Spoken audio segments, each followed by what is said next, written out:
Sensory overwhelm, Daniel. Sensory overwhelm. And I don't change it when I do that, because for those who get it, will get it.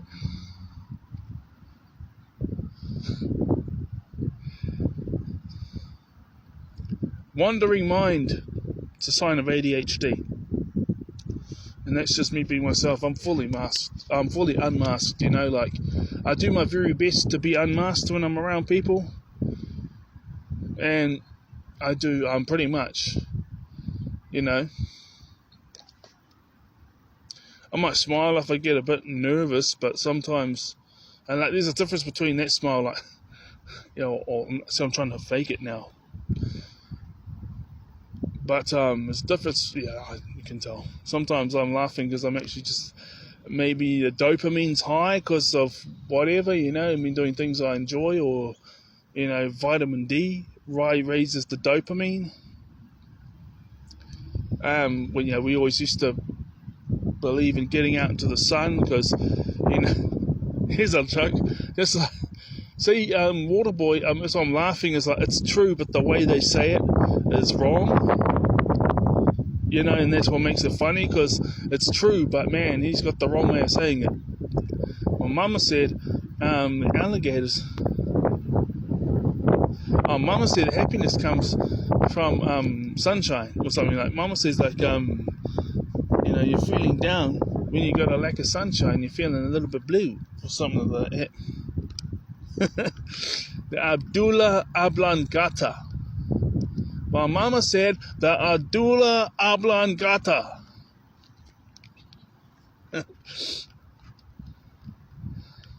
No, Professor, you're wrong. Ooh. Mama's right.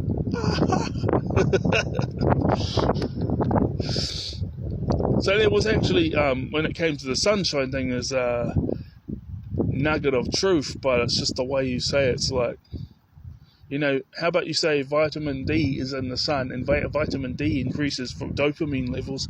So if you need to increase your dopamine levels, get more sun.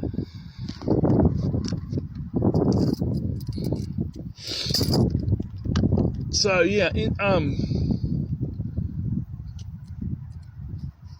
the best place to talk about it here, because otherwise I'll be walking around and then the kids and families will be there, and when they're on the swings, I leave them on the swings because, hey, kids come first. I mean, I know they're adult-sized swings, and it's fun, and it's an alternative to working out at the gym. But I could still walk around this park. I can still walk home. I can still shoot hoops. So it's just good to think of the families. And I believe in reaping what you sow. And I've always wanted to have a family, and I still do. I wanted to have 3 kids by the time I was 30. And I wanted to have 8 kids all up. Now I'm being realistic. To be honest, I'd still like to have 8 kids, but I'm 37 and things just haven't worked out. My longest relationship has been 9 months. I've dated other women, but if you've only dated them for like a couple of months and then they dump you and you haven't had sex with them, it's like, wow, you haven't even had sex with them. And it won't take that long for me now, after a number of dates, maybe, go to a cafe, go to a restaurant, maybe on like the 3rd or 4th date. Because I used to believe in waiting till marriage, and now it's like I've toned down as you do as you get older, so that could be a good thing or a bad thing. The real rotten people that do terrible things, they could calm down, and then now the worst thing they do is swear at someone and give them the fingers and drive off. But also some people change, like as I've said a number of times before, some of the worst people at high school, they become decent people. They just don't go the way to harm people when they're in their 20s, and by the time they're my age, they're really nice, or the other way around. And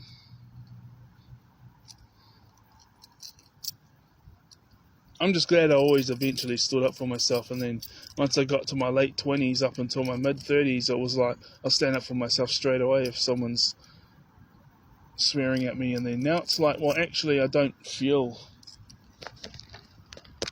riled up. I don't feel tormented inside for not doing anything to them now. Because it's not years and years worth of build-up, you know, I'm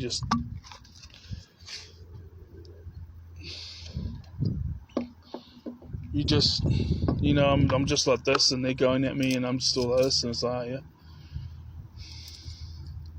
And then they try and staunch you out, and you're like, dude, and then you don't become aware, you're aware, and I just say, I don't have a basketball, but I got a basketball put down there, so put my stuff down, so you're just like, and they're going, so you just, automatic thing is you just stand up, and you're just like, say you're them, and they're like, you're there, and they're just like, you're going off, and then they're gone quiet, and then you're just like this, you know, and you're not putting on an act, it's just a natural response, and you're just like, being aware of them, just in case something does happen. It's like, you're like, oh yeah, but, you know, but if something doesn't happen, you can just walk off.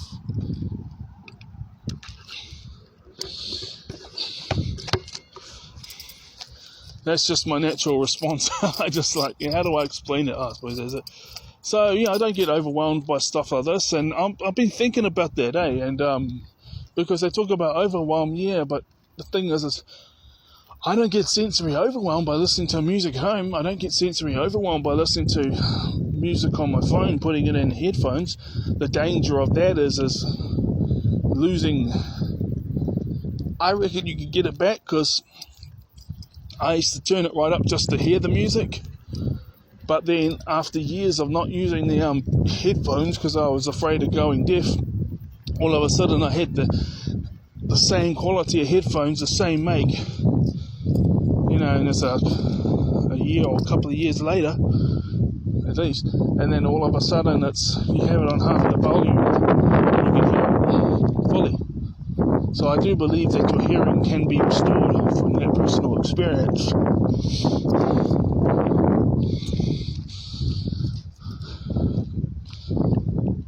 I don't get sensory overwhelm from places like this, and isn't it funny that, they talk about that when I do get sensory overwhelm when I go into the city.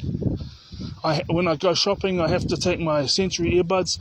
I get sensory overwhelm in all these places, but I don't get a sensory overwhelm when I'm at a concert.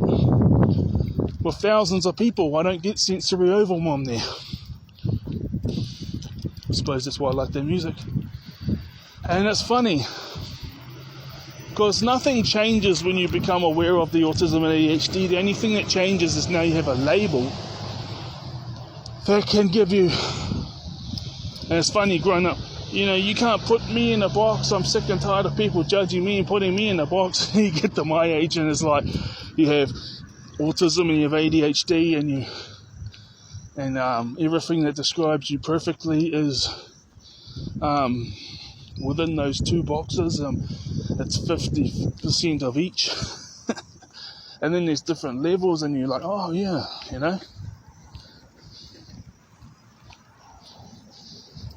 Hey guys, how's things?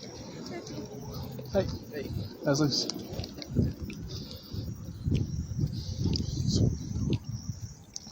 Yeah. So, just thought I'd tell you guys that, and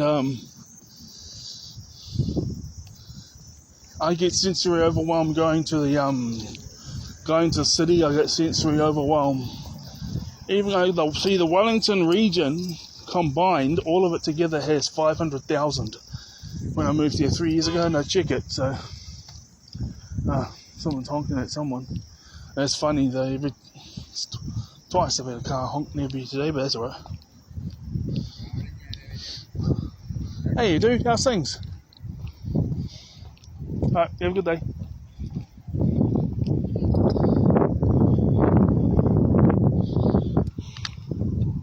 Guys, looks like the kids aren't here. Both swings are clear, so there's kids over here, but they're by parents at school, but both swings are clear. I'm 6 feet tall, remember? There's the top. So it's a fun extra way of working out.